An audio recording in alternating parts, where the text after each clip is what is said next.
Bonjour, salam alaikum. Aujourd'hui, nous allons parler du défi, de l'impact du défi dans notre vie personnelle et de ses conséquences également pour notre destinée. Le défi peut être défini comme étant la réalisation d'un objectif en un temps escompté, une définition aussi simple et limpide. De prime abord, permettez-moi de faire la scission entre ce que moi j'entends par défi et ce que les autres peuvent entendre éventuellement du défi. Alors, en mon sens, je crois que tous ceux qui disent qu'ils ont des objectifs à long terme, j'aborde complètement moins de mon vocabulaire. C'est assez ces chances que l'on aurait laissé à tout le monde de réaliser ou de faire une utopie, de réaliser un rêve utopique. Alors tel n'est pas un droit acquisitif en mon sens. Pour moi, le projet ou l'objectif à long terme ne cadre pas avec le défi. Par contre, ce que j'entends par défi, c'est la réalisation de ces objectifs aussi minimes que tant quelquefois ça peut paraître, mais qui peuvent avoir des plus grands impacts dans notre quotidien. Voici quelques exemples que j'en prends. Mais Abdel, c'est quoi relever un défi? Tu nous demandes de relever un défi, alors tu connais ton besognada, tu sais ce qu'il va faire. Il va tout de suite grimper un immeuble de 4 à 5 niveaux, R+5, R+6. Je n'ai demandé à personne de devenir en mode non. Non, non. Bien, par relever un défi, je fais allusion aux choses qui peuvent paraître a priori de faible importance, des choses anodines dont on ne réalise pas l'ampleur dans notre vie quotidienne. Je fais allusion justement aux petits défis. J'en citerai que quelques-uns. Disons pour une personne qui passe toute sa journée à dormir, ou une personne qui n'a que pour routine comme étant l'unique brèche de passer toute sa journée.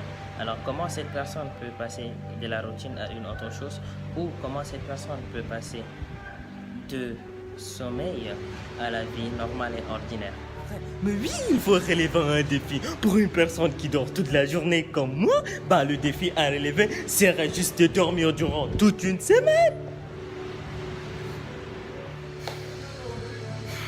Non, le défi à relever ne serait pas de passer toute une semaine à dormir.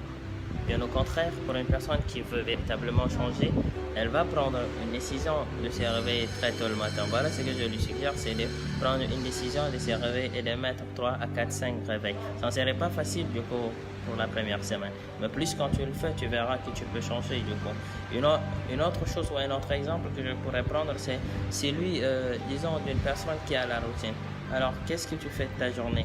Moi, ce que je te suggère, c'est de passer chaque veille, chaque nuit, avant de dormir, tu essaies de rédiger dans ton journal intime un ensemble de programmes que tu te décides toi-même, tu t'engages de les accomplir. Les chances de ces réalisations, soit parce que vous êtes réveillé très tôt que d'habitude, soit parce que vous avez respecté ce que vous avez prévu dans votre journal intime, soit parce que vous avez respecté une quelconque prescription médicale personnel, ou soit parce que vous avez respecté votre régime alimentaire, disons, vous allez ressentir un plaisir, une satisfaction interne et indéniable. Cette satisfaction interne et indéniable est celle que moi j'appelle alors le bonheur. Attention, aussi débile, précaire ou anodin que puissent paraître ces exemples, permettez-moi de vous dire, cachent des très grandes vertus.